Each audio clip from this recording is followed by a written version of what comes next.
Democrats first, but as fellow Americans who share a commitment to our prosperity as a nation now and into the future. Mr. Speaker, today we have the opportunity. I urge my colleagues to support this rule and the underlying legislation, and with that I reserve the balance of my time. California reserves his time. The gentlelady from New York. Thank you, Mr. Speaker, and I thank the gentleman from California, my good friend Mr. Dreyer, for yielding me the customary 30 minutes and yield myself such time as I may consume. Gentlelady is recognized for as much time as she may consume. And ask unanimous consent to revise and extend. And without objection, so ordered. Thank you, Mr. Speaker. After a tense standoff over a self-inflicted crisis, I'm extremely disappointed with the solution that's being proposed today. It's important that we raise the debt ceiling. In fact, it is the duty of every member of Congress to ensure we pay our bills. Unfortunately, we have reached this point because some on the other side see paying our bills as optional and have asked a king's ransom for doing so. In the process, the majority has shown the world that our democracy is currently dysfunctional. Even if we avoid default, the process that got us to this point has already shown the world that the greatest nation on earth can barely keep the lights on. Recently, IMF Chief Christine Lagarde told CNN in not so many words that we are destroying the world's faith in our ability to be the most powerful economy on earth and our ability to pay our bills. This dysfunction is only highlighted further by the proposed creation of a so-called super committee, a closed-door committee that will determine how to cut another $1 trillion in government spending, while 523 elected representatives are told to sit on the sidelines and vote up and down when all is said and done. I repeat what I said last week. My constituents did not send me to Congress to sit on sidelines while the most important issues of our time are being decided. The crumbling faith in our democracy is already having an effect on our economy. Just last week, Roll Call reported that the prolonged debate over raising the debt ceiling resulted in an increase in federal borrowing costs, a fancy way to say that interest rates for car loans and home mortgages are higher now than they should have or would have been. Furthermore, today's agreement does nothing to create jobs for the 25 million Americans who failed to find full-time jobs last month. On Friday, we will receive a jobs report that will provide even more evidence that while Congress has shrugged aside the urgent need to create jobs, millions of Americans continue to suffer. This bill does nothing to serve them. The majority has steadfastly refused to consider a balanced approach to reducing our deficit, rejecting attempts to close tax loopholes for the rich and extend unemployment benefits for those unable to find work. Instead, they have decided to only consider the draconian cuts that threaten to reverse whatever fragile economic recovery is underway. On Sunday, Mohammed El-Arian, the CEO of a major financial firm, spoke of the damage the proposed cuts will inflict on our economy. While speaking on ABC, he said, and I quote, "Unemployment will be higher than it would have been otherwise, growth will be lower than it would have been otherwise, and inequality will be worse than it would have been otherwise," end quote. He added, "We have a very weak economy. Withdrawing more spending at this stage is going to make it even weaker." Today's agreement will endanger the potential for new jobs while asking absolutely nothing of our people, those in our country who are the most well off. Democrats will continue to vigorously fight for Social Security, Medicaid, and Medicare to ensure that not a penny is cut from the checks of seniors and working people who rely on these programs every day. It is a contract. We believe that ultimately we must take a balanced approach to reducing our deficit. Tax loopholes must be closed, and those who benefited the most in this country must be asked to pay their fair share. And regardless of the outcome of today's bills, these are the priorities for which I will continue to fight. Especially as the debt debate continues, I urge my colleagues to look toward a balanced approach and return this country to its rightful place as a shining sample of democracy and equality for which we should once again aspire, and I reserve the balance of my time. The gentlelady reserves her time. The gentleman from California. Speaker, I yield myself such time as I might consume to say that This is a very unique moment for us. We have the ability to come together at a time when we are faced with a deadline. That deadline, as we all know, is midnight tomorrow. The commitment that has been made to Social Security and Medicare and our veterans and other programs is one which we as Republicans clearly stand by. And I've got to say that we know that since those programs have been put into place when it comes to Social Security and Medicare, every American, every working American has been forced to pay into the Medicare and Social Security funds through their FICA tax. By virtue of that contract that we have, we stand here strongly committed, contrary to what many people may say, to ensuring the solvency and the strength of Social Security for today's retirees and future generations as well. And I believe that this package that we have here today that will enjoy bipartisan support reaffirms that exact commitment. And with that, Mr. Speaker, I reserve the balance of my time. Gentleman reserves his time. The gentlelady from New York. Mr. Speaker, I yield 2 minutes to the gentleman from New York, member of Ways and Means Committee, Mr. Rangel. The gentleman from New York is recognized for 2 minutes. Without objection, so ordered.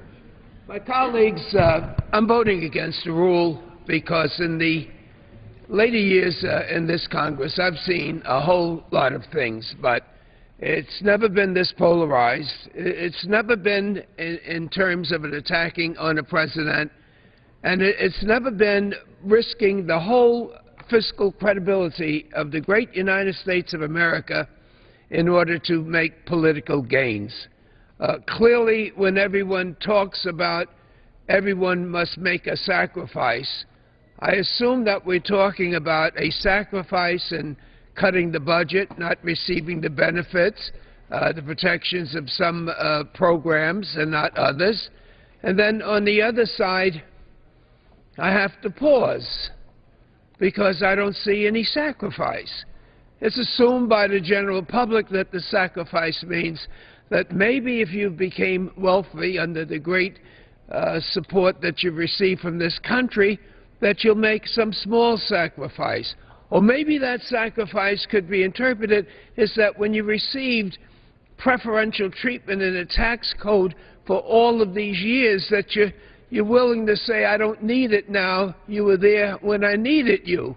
But I think it's safe to say that the American people will be making sacrifices, and they're making it for a crisis that they're so far away from. The people that enjoyed the crisis in terms of financial gain are not asked even to say, I'm sorry. And the people that really love, respect, and hope and dream, that lost their homes and their jobs, their self-esteem, these are the ones that will make further sacrifices. Only this time, it won't be the executive branch. It certainly won't be the courts. It will be our own colleagues. From the Senate and from the House, a group of super members will go into a room to decide for us what the next trillions of dollars is going to be cut from a budget. And if they can't succeed, then there would be an automatic cut right across the board, regardless of whether or not some programs should survive and others should be abolished. Mr. Speaker, may I yield my friend? Mr. Speaker,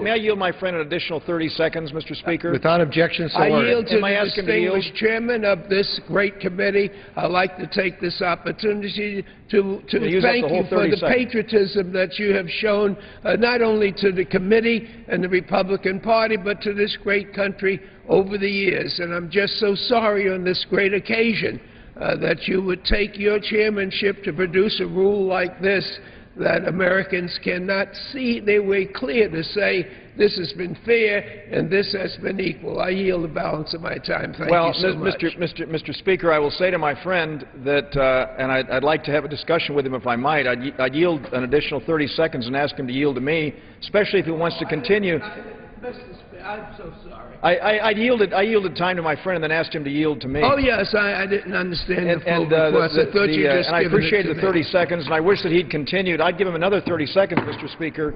Gentleman's recognized for another 30 seconds. I'll yield additional 30 seconds, and I'd hope that he would continue what he was saying in the first half of his presentation about me rather than the last half. Let me just say, Mr. Speaker,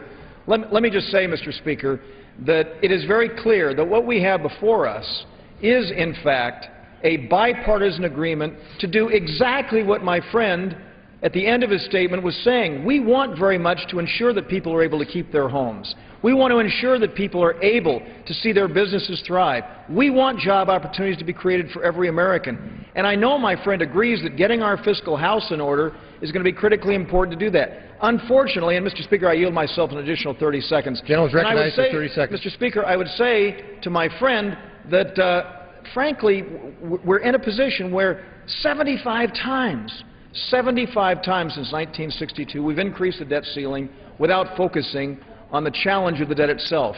I'd like to have 10 seconds of the time that you yield to me. You had 30 and you're taking 20. Let me take 10 to say, in my humble opinion, Speaker, I think I California controls the time. I think I control the time, but I'm happy to yield 10 seconds to my friend. Thank you. The answer to this problem is three things: jobs, jobs, and more jobs. If I could reclaim my time, Mr. Speaker, I would like to totally, spending. Mr. Speaker, I would like to totally associate myself with the remarks of my very good friend from New York and say that jobs, jobs, jobs continue to be our top priority, and I believe that this package before us is going to go a long way towards doing just that. And with that, Mr. Speaker, I reserve the balance of my time. Gentleman from California reserves his time. The gentlelady from New York. Mr. Speaker, I'm pleased to yield 2 minutes to the gentleman from New Jersey, Mr. Andrews. Gentleman from New Jersey is recognized for 2 minutes. I ask unanimous consent to revise and extend my remarks. Without objection, so ordered. Mr. Speaker, I think that my friend from California, the chairman, my friend from New York, the chairman emeritus, have it exactly right. The issue is jobs, and that's really what this bill on the floor today is about. One of the reasons, by sure not the only reason, that our companies aren't hiring and our economy is not growing is uncertainty about interest rates. If you're thinking about adding on a new store or hiring more people to do more R&D, and you think the interest rates are going to rise, you don't do it. If you're not sure what they're going to do, you don't do it. And we've been living under a period of uncertainty for two reasons with respect to interest rates. The first is, are we going to default on our national obligations? The House today will and should emphatically say, no, we will not. And then the second question is, will Uncle Sam continue to eat up too much of the entrepreneurial capital in this country to finance ever-growing federal deficits? The House today will and should, in my view, approve the bill before us that will begin to make a reduction in that deficit. This bill will reduce our projected deficit by anywhere from 25 to 30%. And it's important to understand what history tells us about sincere and legitimate deficit reduction. In 1993, President Bill Clinton's plan was supposed to reduce the deficit by 28%. It did not. It reduced the deficit entirely.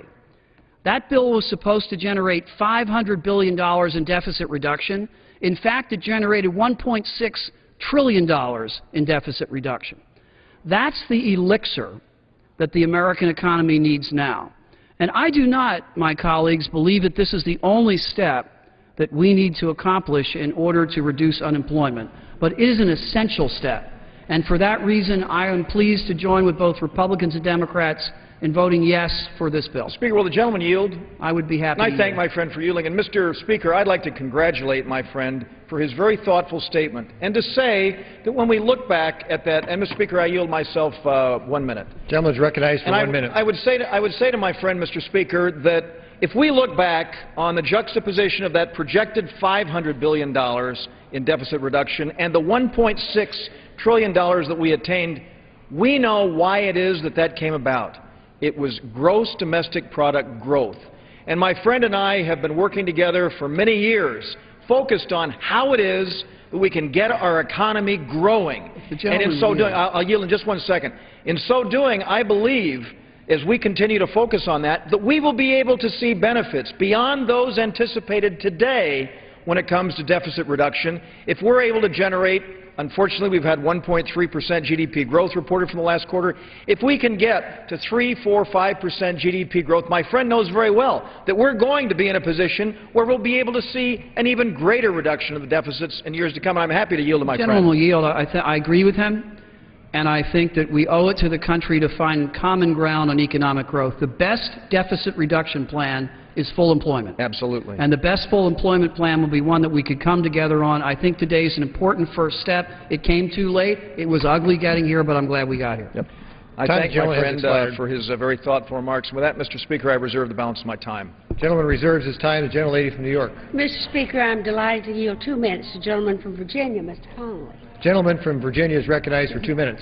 I thank the gentlelady, my good friend from New York. Mr. Speaker, I would point out, however, that cutting spending,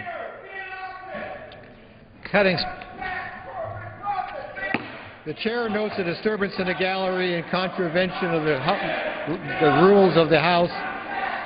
The Sergeant of Arms will remove those persons responsible for the disturbance and restore order to the gallery. The Sergeant at Arms will restore order to the gallery.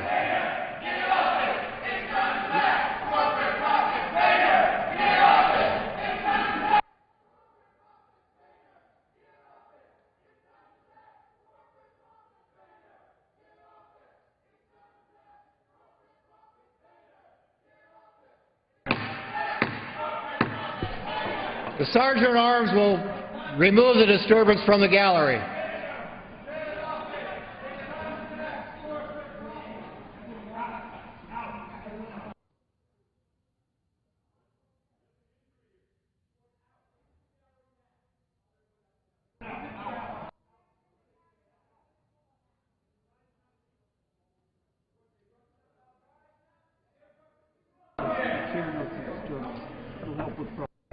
The chair notes a disturbance in the gallery in contravention of the law and the rules of the House. The Sergeant at Arms will continue removing those responsible and restore order to the gallery.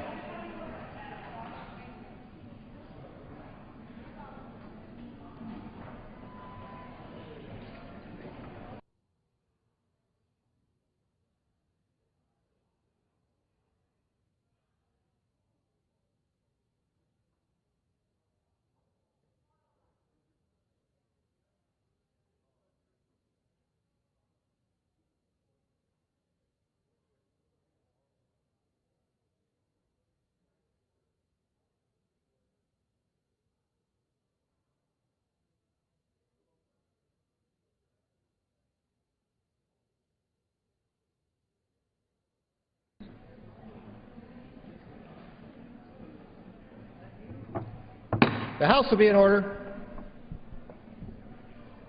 Gentleman from Virginia is recognized for 2 minutes. Thank you, Mr. Speaker. I had no idea that my pending remarks would lead to such a wellspring of apparent support. They're still cheering. I would point out, Mr. Speaker, in the last rejoinder between Mr. Andrews and Mr. Dreyer, spending cuts at this level are not going to create any jobs. The idea that spending cuts and deficit reduction will lead to unprecedented economic prosperity is absolutely a false economic premise. Getting our control of our fiscal house to make sure that we make productive investments and create jobs will create jobs. With respect to the proposal underlying this rule, Mr. Speaker, there's plenty for members of both parties to find objectionable, and they might be right. But the choice before us is not that between this proposal and some platonic ideal. It is between this proposal and catastrophic default tomorrow. Unlike the cynical bill this chamber passed on a party line vote last week, this bill commits America to meeting its obligations for the longer term. It leaves all options on the table, including revenue, for the bipartisan committee this fall to further reduce the deficit, and having triggers painful for both parties adds real accountability and strict enforcement. The American people understand we need a balance to restore fiscal responsibility and grow our economy. Recent GDP and manufacturing numbers are painful reminders, Mr. Speaker, of the fragility of our economy and its recovery. And the actions of House Republicans sadly have only exacerbated that by pulling back on key investments in infrastructure and innovation. It's time to end the reckless game of chicken being waged here in this House. I commend President Obama and other leadership for leading the adult conversation to bring about this compromise. It's now time for us to do the responsible thing and bring to heel the wolf at the door. I yield back to the gentlelady from New York. Gentleman yields back his time. The gentleman from California. Speaker, I yield myself 30 seconds to say that it's very interesting that as we have come together in a bipartisan way to address the crisis of increasing our debt ceiling, tackling the challenge of reducing the $14.3 trillion national debt that we have, we had this disruption in the gallery. Now, I turned around, Mr. Speaker, and looked up there, and I will tell you, I don't know if you saw the placard that they were carrying. It had in great big letters across it, "Create Jobs." Create jobs is the message that they had. And, Mr. Speaker, that's exactly what we are doing, again, working very diligently in a bipartisan way to ensure that we do just that. With that, I'd like to yield a minute and a half to a hard-working member of the Committee on Rules, my good friend from Grandfather Community, North Carolina, Ms. Fox. Gentlelady from North Carolina is recognized for 1.5 minutes. Thank you, Mr. Speaker, and I thank my colleague from California, the distinguished chairman of the Rules Committee, for yielding. I just did an interview with the TV station in my district, and one of the questions that the interviewer asked is, what does this mean to the average person in your district? And I said to her, well, she said, people are paying attention to what's going on in D.C. And I said, that's probably the best thing that's happened out of this whole debate, that people are paying attention. Had they been paying attention the last 40 years, we wouldn't be in the situation that we're in. But I pointed out to her that in today's dollars, federal spending per U.S. household went from $11,431 in 1965 to $29,401 in 2010. That tells us all that we need to know. The federal government is addicted to spending. We need to cut spending, not raise taxes. And this compromise bill does that. Mr. Speaker, as the distinguished gentleman from California said, we want to create jobs, and the best way to do that is to stop taking money out of the private sector, stop overtaxing the people in this country, leave that money in the private sector and allow it to be used to create jobs. This is not a perfect bill. We all say it's not a perfect bill. Both sides of the aisle. That generally means that it's a good bill because it's not perfect. And when people want compromise and they hear that, then they know that's right. But the change in direction is historic. We're going from seeing how much money we can spend to how much can we cut. I am intrigued that a lot of my colleagues across the aisle they've obviously been on the road to Damascus because their whole language has changed in response to this bill. But I am glad they have finally seen the light, and I hope in the future they're going to join us in more efforts like this. I yield back. Time of the gentlelady has expired. The gentlelady from New York. Mr. Speaker, I yield, please to yield 2 minutes to a woman from California, Ms. Waters. Gentlelady from California is recognized for 2 minutes. There you are, okay.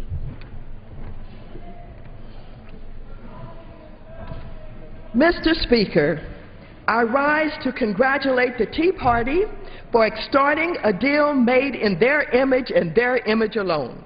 The cuts will be deep, they will be lasting, and they will weaken an already depressed economy.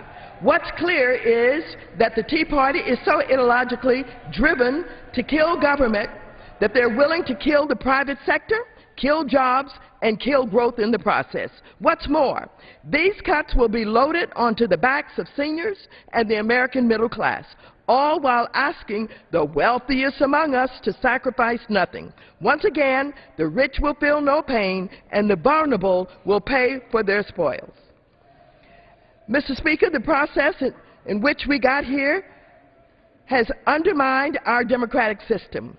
While Democrats and the President negotiated in good faith, my colleagues on the other side of the aisle demonstrated a craven willingness to risk financial collapse for their extreme demands as Democrats conceded time after time and provision after provision on this deal. My colleagues on the other side of the aisle just continued to issue new demands, all the while compromising nothing. Moreover, I'm very concerned with the precedent set by this super committee, whose establishment threatens our democratic process with its unconstitutional structure. Mr. Speaker, I can honestly say, if this bill passes, it may be the single worst piece of public policy to ever come out of this institution. I cannot support this bill, this rule, and I urge my Democratic colleagues not to be complicit in a Republican plan to eventually cut Medicare, Social Security, Medicaid, and investment in our future, all while asking the rich to sacrifice nothing. I thank you, and I yield back the balance of my time. Gentleman yields. Mr. Speaker, I yield myself 10 seconds to say to my fellow Angelino that while I've associated myself with the remarks of most of my other colleagues, I'm hard-pressed to associate myself with her remarks. And with that, I'm happy to yield a minute and a half to another hard-working member of the Committee on Rules, the gentleman from Lawrenceville, Georgia, Mr. Woodall. Gentleman from Georgia is recognized for 1.5 minutes. Thank you, Mr. Speaker, and I thank the chairman for yielding. I was excited to come down here today because when I ran for Congress, there are just a few short lists of things that I wanted to do when I got here. I'm one of the new guys, one of this crowd of 96 new freshmen. Two things among those. Number one, folks back home said we're spending too much. $1.091 billion is how much we spent in discretionary spending in 2010. This bill that the Rules Committee brings to the floor today brings it down to $1.043 billion, a $50 billion cut from 2 years ago, not decreasing the rate of growth, but actually changing the trajectory of spending in this country. That's what folks back home said they wanted me to do. Number two, I hold in my hand the United States Constitution. I turned to the back conveniently enough in my edition. There's a little blank space after Amendment 27. There is space for Amendment 28, and for the first time in 15 years, this bill guarantees us a vote on a balanced budget amendment. If you don't trust your members of Congress, trust your United States Constitution and trust that this bill gives the American people a vote that they have not had in far too long. And I yield back the balance of my time. Gentleman yields back his time. The gentlelady from New York. Mr. Speaker, I reserve. Gentlelady from New York reserves her time. The gentleman from California. Gentleman from California. Mr. Speaker, I'm sorry, I didn't hear. Gentlelady from New York reserved her time. I reserve. Okay. Mr. Speaker, then at this point, I'm happy to yield a minute and a half to the gentleman from Collinsville, Illinois, Mr. Shimkus. The gentleman from Illinois is recognized for 1.5 minutes. Without objection, so ordered. Thank you, Mr. Speaker. I'm not coming down here to blame one side or the other for the financial position that we're in, because we all have a part to play in the story. But this is a great day. I was also asked earlier about how I felt about today, and I told him I felt relieved. I was afraid of the credit markets. I was afraid of rising interest rates. Whatever recovery we're having, I was afraid that it could stem that tide. So I do feel a great relief. This is one of the few times in 103 times that we have actually cut spending when we tried and are attempting to raise the debt limit. We can no longer continue to spend and borrow 42 cents of every dollar that we spend. It's ridiculous, and this is starting to change that process. We're going to have discretionary cuts. We're going to have entitlement reforms. I do like the super committee. Bicameral, bipartisan, equally divided. When have we had a committee where we've equally divided the decision-making, not upon majority and minority side, but equally divided? 3 Republicans, 3 Democrats in the House, 3 Republicans, 3 Democrats in the Senate. If this committee can't start addressing our entitlement reforms, then I'm afraid we're never going to do it. So I have great faith in my colleagues who will be put on this committee. We really have to make the great choices. I appreciate the Rules Committee and bringing this to the floor, and my good friend David Dreyer. and I hope that we'll continue to move forward, pass the rule, and pass the bill. And with that, I yield back my time. Time the gentleman has expired. The gentlelady from New York. I yield myself 30 seconds Gentlelady is to recognized. comment on the super committee. When was the last time we had a bipartisan group like that? Simpson Bowles, which got absolutely nowhere. The Gang of Six in the Senate, again, which got absolutely nowhere. Yeah. And 6 and 6, I can imagine what it's going to be like to get somebody to be the 7th vote on one or the other side. Speaker, will the gentlewoman yield for just a moment? I will. I thank my friend for yielding. Mr. Speaker, let me just say that there is a great big difference between the commissions that have been established in the past and the fact that this is a congressional committee, for the first time made up of our colleagues from the House and the Senate. The gentlewoman is absolutely right. These outside commissions that have been there have made recommendations and they've gone virtually nowhere. Time the gentlelady has expired. If I may respond to the gentleman, I don't think the Gang of Six was in the outside committee. All right, let me yield 2 minutes to the gentleman from New York, Mr. Engel. The gentleman from New York is recognized for 2 minutes. I thank my friend for yielding to me, my friend from New York, and I rise today in opposition to the Budget Control Act amendment. Over the past months, I've been urging for a clean vote to raise the debt ceiling, a vote that has taken place 75 times since FDR was president, 18 times under Reagan, 8 times under Bush. And I think that's what we should have done, and then put our heads together. You see, I disagree with my friends on the other side of the aisle. It isn't just entitlement reform that we need, although we do need entitlement reform. It isn't just for government to spend less that we need, although we do need government to spend less. But what happened to fairness? Why are we asking this bill, or to balance our budget, on the backs of the middle class and poor people? Why do we not have anything in this bill that makes millionaires and billionaires who can afford to pay a little bit more, pay a little bit more? Why don't we close tax loopholes so that big oil and gas and other corporations pay their fair share? Why don't we do any of that whatsoever? So this bill is unbalanced to begin with. Now we're talking about some super committee with even amounts of Democrats and Republicans, even amounts from the Senate and the House. To me, that's a recipe for gridlock. And I guarantee you, my colleagues, we are going to be here at that point after Thanksgiving when nothing is going to happen, and we are going to wind up with entitlement cuts that are going to hurt my seniors and your seniors with Medicare, and graduate medical education in New York, which is so important, hurt that, hurt the providers. Who are we kidding? We're going to cut from the providers, the hospitals, and think it's not going to impact on patient quality and patient care? What about the doc fix when our doctors say we're not taking Medicare patients anymore? This bill, to me, is a pig in a poke, and I'm not willing to buy a pig in a poke. Thank you. I yield back. Gentleman yields back. The gentleman from California. Speaker, let me first yield myself 30 seconds to, I was engaging in a colloquy with my good friend from Rochester, the distinguished ranking minority member, and I'd be happy to yield to her in just a moment, Mr. Speaker. But back to this issue of this joint select committee that is going to be charged with coming up with $1.5 trillion in proposed cuts, and their recommendations will be sent to both houses of Congress for an up or down vote. And, Mr. Speaker, this is unprecedented because, unlike the commissions that have been put together, the Bowles-Simpson Commission, unlike this little caucus of senators that my friend just mentioned, this Gang of Six, there's no legislative authority or power. I yield myself an additional 15 seconds. No legislative authority or power. This time, this demonstrates that members of the House and Senate will, in fact, come together and work in a bipartisan way to ensure that we bring about meaningful spending cuts to the tune of $1.5 trillion, and that's the difference that exists with this proposal before us. And, Mr. Speaker, with that, I'm happy to yield to my very good friend from Moore, Oklahoma. Let's see, how much time? We have 2 minutes. 2 minutes to my friend, Mr. Gentleman from Oklahoma is recognized for 2 minutes. I thank the gentleman for yielding, and thank you, Mr. Speaker. Mr. Speaker, there's no question this isn't a perfect bill. There's a lot of things that I would have liked, and I know that other members on my side of the aisle would have liked. We would have liked deeper spending cuts.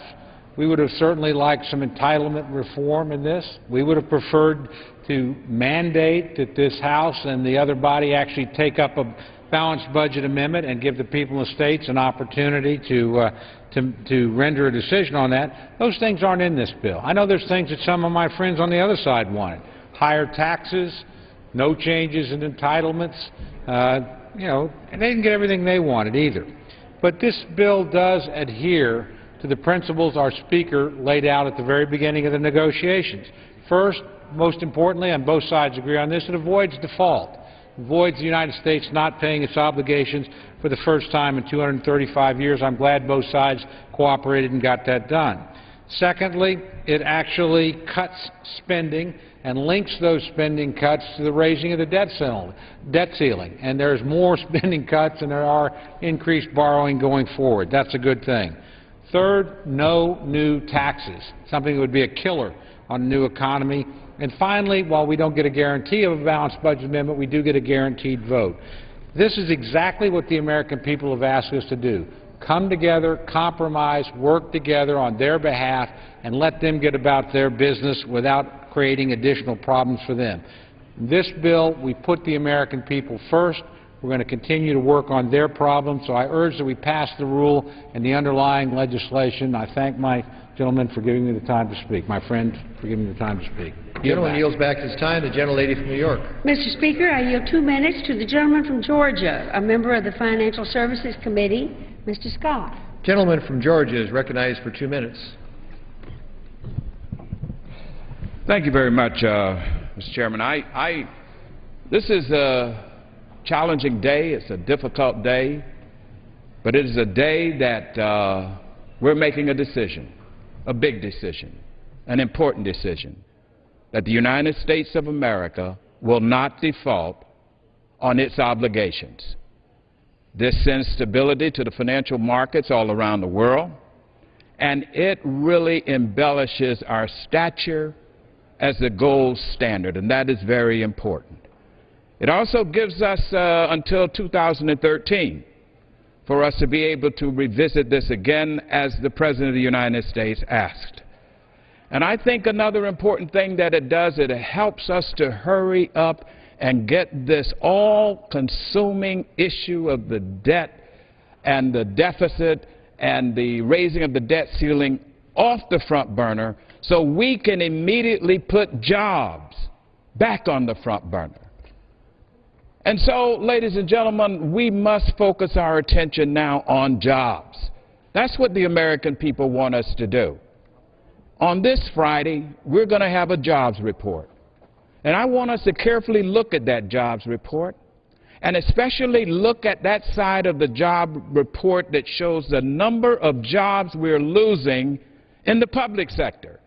So as we're here engaging, and some of my friends are celebrating the whole issue of us cutting $2.5 trillion out of our budget over the 10-year period, it is important to know that there is a cost for this, my friends. And that cost is a loss of public jobs. So as we set this new commission up, this new committee, we've got to make sure that as these cuts go forward, that we understand the sensitivity to try to make these cuts away from putting more of our people on the jobless rolls. Right now, the greatest contribution that the federal government is making to jobs is putting more people out of jobs. So I ask that we take time now that we're going to put this issue behind us, to focus like a laser beam on jobs. It has expired. And with that, I yield the balance of my time. Gentleman from California. Speaker, at this time, I'm very happy to yield a minute and a half to one of our diligent new members of the freshman class that has joined us here, the gentleman from Kenilworth, Illinois, Mr. Dold. The gentleman from Illinois is recognized for 1.5 minutes. I thank the Speaker, and I want to thank the distinguished chairman from San Dimas, California. And let me just say, Mr. Speaker, that getting our fiscal house in order is one of the most important things that we can do in this body to jumpstart our economy. Just recently, our economy has seen weak economic growth, especially over the last 2 quarters. And just today, we find out that manufacturing is at its lowest level in the last 2 years. In my district, the 10th District of Illinois, we have one of the largest manufacturing districts in the country, and there is no doubt that families, not only in the 10th District, but across the land are struggling. Today, I am optimistic that Washington is finally coming together in a bipartisan way to find some common ground on this debt ceiling debate. We must move forward. Hardworking taxpayers have had enough, and I get it. We must have spending discipline here in Washington. No more budget gimmicks, no more accounting tricks, no more empty promises. American families have had to tighten their belt all across the land. American businesses have had to do the same. They should expect that the federal government should follow suit. Now is the time to move forward and focus on jobs. If we are serious about paying down our debt and increasing revenue, then we must empower job creators. Small businesses in our nation are overburdened by economic uncertainty, government regulations, and red tape. We need to implement common sense solutions and create jobs to get our economy moving again. As a small business owner, Mr. Speaker, I employ just under 100 families, and for me, that's an enormous responsibility. We have to move forward. We have to empower job creators. We have to be talking about getting 9.2% unemployment down so that we can get our economy going and bring additional revenues into the federal coffers by putting more people back to work. And with that, I yield back. The time of the gentleman has expired. Gentlelady from New York. Mr. Speaker, I'm delighted to yield 3 minutes to the gentleman from Oregon, member of the Budget and the Ways and Means Committees, Mr. Blumenauer. The gentleman is recognized for 3 minutes. Did the gentlelady say 3 minutes? 3 minutes. Gentleman from Oregon is recognized for 3 minutes. I appreciate the gentlelady's courtesy. Well, we are facing an artificial Republican debt crisis. That was a crisis of choice, of their choice. Remember, we have repeatedly increased the debt ceiling for Republican and Democratic administrations and Congresses year in and year out.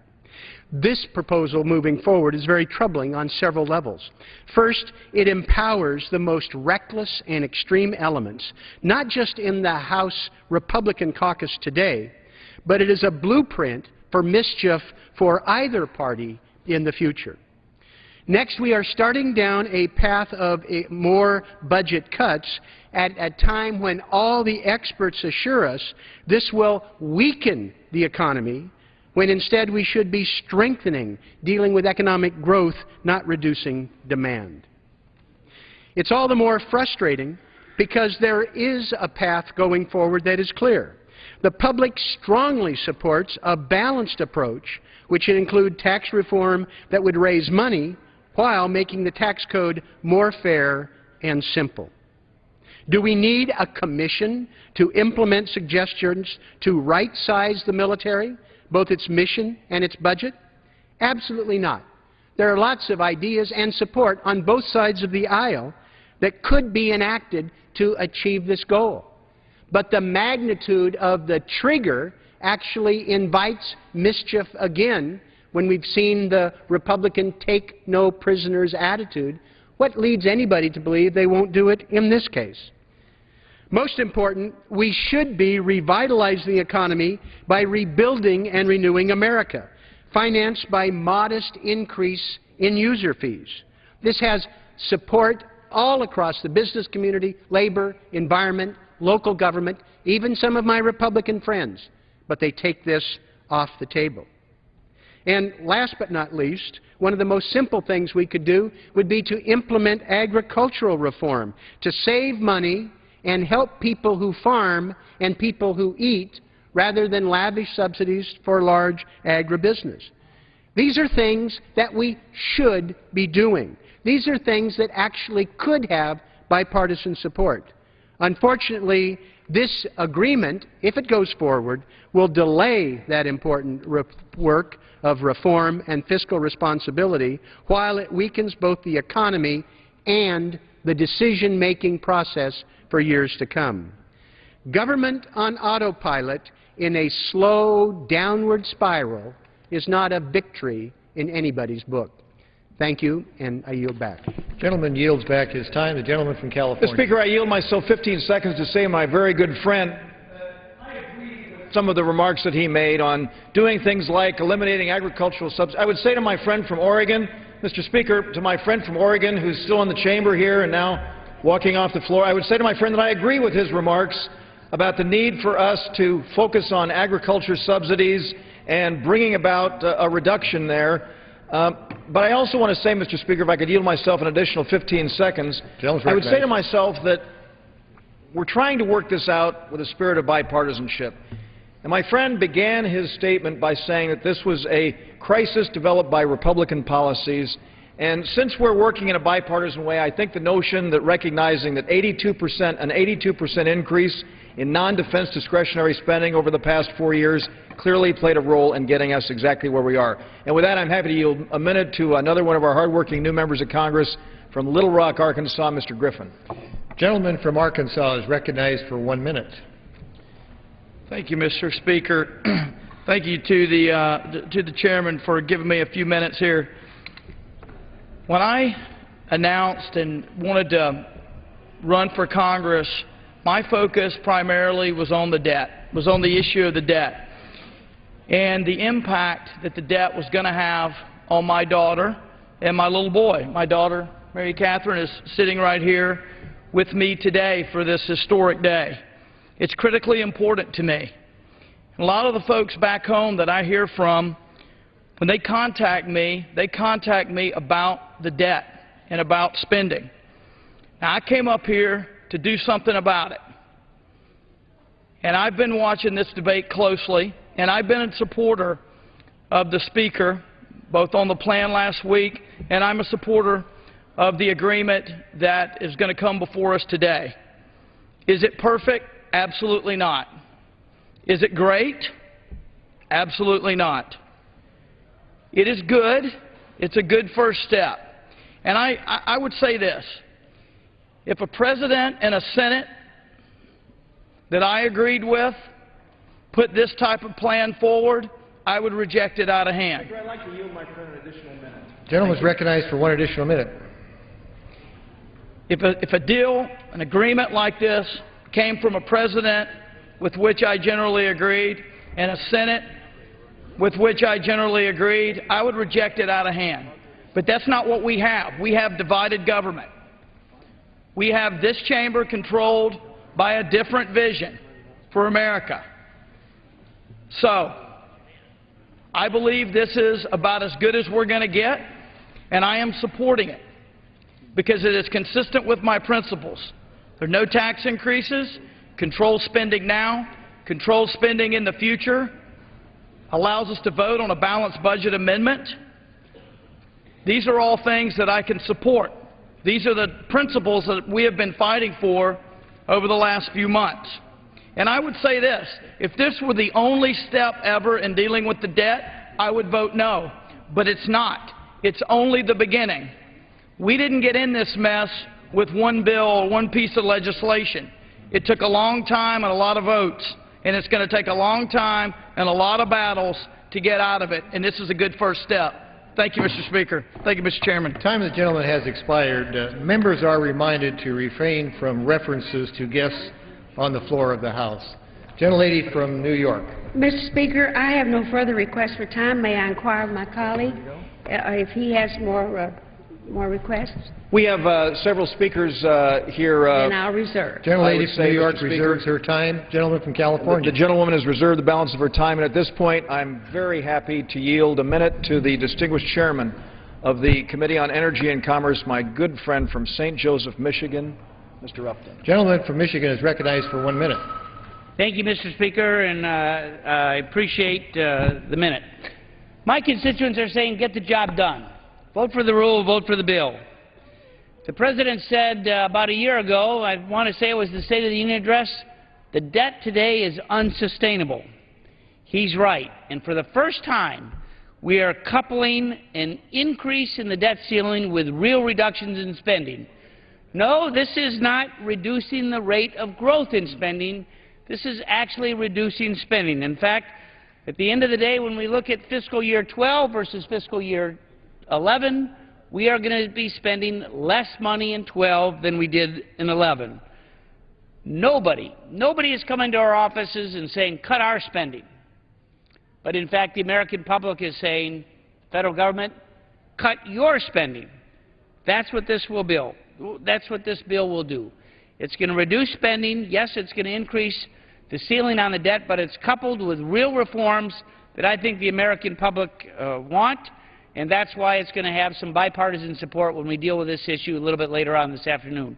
So I commend the leadership on both sides of the aisle. Let's get the job done. Let's get it over with so we can get to the business of running the rest of the government and the country, and I yield back the balance of my time. Time of the gentleman has expired. The gentlelady from New York. Continue to reserve. Gentlelady continues to reserve. The gentleman from California. Mr. Speaker, at this time, I'm happy to yield 2 minutes to another one of our thoughtful new members, the gentleman from Drexel Hill, Pennsylvania, Mr. Meehan. The gentleman from Pennsylvania is recognized for 2 minutes. Thank you, Mr. Chairman, and I thank you for the opportunity to address the chamber this morning. I am pleased to speak on behalf of this bill, a bill that will address the terrible uncertainty that has been taking place over the course of these last few weeks. The seniors, the taxpayers, the small business people who have been speaking to me as I've been making the phone calls and talking with them about the concerns that they have in this era of uncertainty. I've heard commentary that this is identified as a crisis caused by Republicans, when in fact the crisis has been the business as usual, which has been taking place in Washington, D.C. This is finally a time in which we've looked at the issues that are before us and made the tough decisions to address the long-term unsustainability of this debt. $14.2 trillion in debt that's going to be facing the next generation. I note that there are arguments that somehow these policies of big oil and health care are the things that have been Republican policies, when in fact, if you look just at the beginnings of this administration, there was the commitment to Medicare. There were the subsidies to big oil. We were with the subsidies, not just to big oil, but also involved in 2 wars, and the debt was $162 billion. Now it's $1.2 trillion. We must take these kinds of steps, work together. This is a solution that will allow a genuine bipartisan opportunity to address this for the future generation, create predictability, allow us to get back to creating jobs. I urge members from both sides of the aisle to support this bill. Gentleman, time of the gentleman has expired. The gentlelady from New York. Mr. Speaker, I would please to yield 1.5 minutes to the gentlewoman from New York, the ranking member of Small Business Committee, Ms. Velasquez. Gentlelady is recognized for 1.5 minutes. I ask unanimous consent to revise and extend my remarks. Without objection, so ordered. And I would like to take this opportunity to thank the gentlelady for yielding. Mr. Speaker, it is clear that the era of debts and deficits must come to an end. However, in addressing this problem, we must look at what got us here. It wasn't overspending on low-income housing, job training, or education, which all stand at historically low levels. It was 2 unfunded wars and the Bush tax cut, which keep on giving to America's wealthiest. Unfortunately, the legislation before us today keeps every tax breaks for the wealthy and means billions more in resources will be used to fund these 2 wars. We keep hearing how critical this bill is to getting our economy back on track. It is hard to imagine how this legislation will do so. I cannot support any proposal with such deep cuts in education, economic development, and job training that will hamper our recovery. While the weeks leading up to today, there was a lot of rhetoric for shared sacrifice. Unfortunately, what we are considering today places the burden of the fiscal mess squarely on our nation's working families, and that is something I cannot support. I ask my colleagues to vote no on the rule and vote on this ill-conceived legislation. Thank you. Time of the gentlelady has expired. The gentleman from California. Speaker, let me say that your superb presiding over this House is only exceeded by the gentlewoman from Hinsdale, Illinois, Ms. Biggert, and I'd like to yield her 1 minute. Gentlelady from Illinois is recognized for 1 minute. I thank the gentleman for yielding. And Mr. Speaker, it's been a long road and one with more uncertainty than the American people should have had to to put up with. Fortunately, the ugly part of the process is behind us, and it's time to come together behind a realistic deal that will restore strength to the economy and deliver peace of mind for the American people. I believe that this is that deal. It's not perfect, but with a majority in just one chamber, House Republicans negotiated a compromise that will be part of a debt solution, not part of the debt problem. It will stop a job-killing default, but cut spending even more, and it will hold Congress and the President accountable with automatic spending cuts and a guaranteed vote on the balanced budget amendment. Most importantly, it doesn't raise taxes, something that would damage our recovery. We have changed the conversation. The President is no longer asking for a blank check. He's negotiating with us to cut spending. This is how we'll end the spiral of debt that is draining our economy of capital, confidence, and jobs. I thank my colleagues on both sides of the aisle who have contributed to this discussion, and I urge them to support this bipartisan deal. Time of the gentlelady has done. expired. The gentlelady from New York. I'm prepared again to close unless my colleague has further speakers. We have further speakers. Gentlelady reserves her time. I will, yes. Gentleman from California. Mr. Speaker, at this time I'm very happy to yield a minute and a half to my good friend from Clinton Township, New Jersey, Mr. Lance. Gentleman from New Jersey is recognized for 1.5 minutes. Thank you, Mr. Speaker, and thank you, Chairman Dreyer, for your leadership on this extremely important issue. I rise in support of the rule, and I rise in support of the underlying legislation, which is by its nature bipartisan, bicameral, and a compromise that avoids default, adds certainty to our economic recovery, and puts our nation on a sustainable path toward fiscal responsibility. What we need in America is jobs, jobs, jobs, and this will help that effort forward. This support is consistent with my long-standing efforts to bring fiscal sanity to New Jersey and to be among those attempting to bring it here to Washington.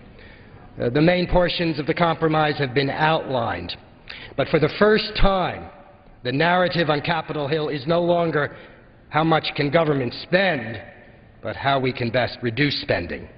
This new awakening to fiscal prudence is in the best interest of the nation, and indeed, I believe, it is the critical issue of our generation. I commend Speaker Boehner for his superb leadership on this issue, and I shall vote for the rule and the underlying legislation in the belief that it will help move our nation forward. I yield back the balance of my time. Gentleman yields back his time. The gentlelady from New York. I will continue to reserve. The gentlelady from New York reserves her time. The gentleman from California. Thank you very much, Mr. Speaker. In light of the fact that the gentlewoman from New York has no further speakers and is prepared to close, I'll reserve the balance of my time, and I will close after she. Gentlelady from New York is recognized, and gentlelady has 9 minutes remaining of her time. Thank you very much, Mr. Speaker, and I thank the gentleman. Mr. Speaker, we should never have found ourselves where we are today, facing a self-inflicted crisis, being asked to vote for a bill that has so many flaws. The prolonged debate that led us here has caused the world to question our nation's credibility and already inflicted harm on the U.S. economy. The irony of our situation is the other side claims to be bringing certainty to the market, but the reality is they have undermined faith in the U.S. government's ability to lead the global economy. Throughout this, instead of the true crisis of unemployment that faces our constituents, nobody, even members of Congress, especially members of Congress, should have the ability to bring the faith in the American government to its knees. It's high time we address the crisis of jobs in our country and resolve the self-inflicted crisis we are facing today. I yield back the balance of my time. Gentlelady yields back the balance of her time. The gentleman from California has 5.25 minutes remaining. The gentleman yields the balance of the time.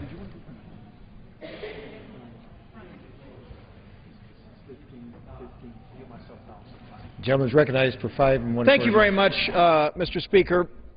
224 years ago, this summer, the framers of our Constitution were in Philadelphia at Constitution Hall, and they were working very hard to put together this, what ended up being an inspired document authored by James Madison.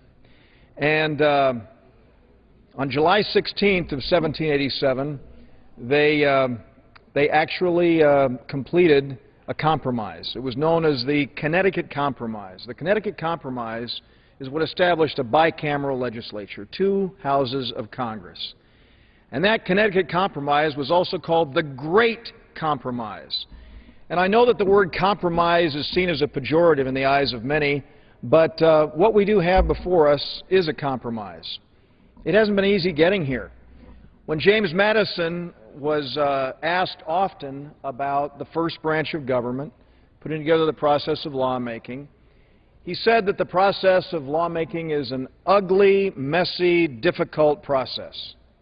And, Mr. Speaker, over the last several months, we've seen, as we've been pursuing this day, we've seen an ugly, messy, difficult process. I'm reminded that a couple of summers ago I was talking with this amazing woman, Ellen Johnson Sirleaf, the first woman to ever be president of any country on the continent of Africa. She's the president of Liberia. And we were talking about the development of the parliament in Liberia through this great commission called the House Democracy Partnership that Mr. Price and I are privileged to lead. And when we talked about the ugly, messy, difficult process of lawmaking, the President looked to me and she said, David, you've forgotten one thing. Yes, it is an ugly, messy, difficult process, but it works.